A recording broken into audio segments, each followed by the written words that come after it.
Taught across 6 modules by a business analysis specialist, this course will outline the role of an Agile business analyst, as well as the dynamic systems development method and several key practices of AgileBA.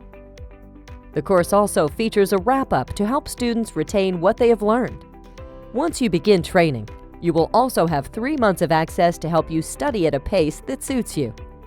Our courses are not only mobile and tablet responsive, but they can also work offline via a mobile app, which means you can study on the go, wherever you are. Learning tips are included to help you remember key points that will appear on exams, and we also provide downloadable exercises throughout the course. Practice exams are available for when you finish the course. You'll also get complimentary access to our learning environment, where you'll find statistics and reports to track your progress along the way. And don't worry, we'll be on hand with expert support for when you need help, so contact us anytime. Want to find out more? Try a free trial or speak to a member of the team today.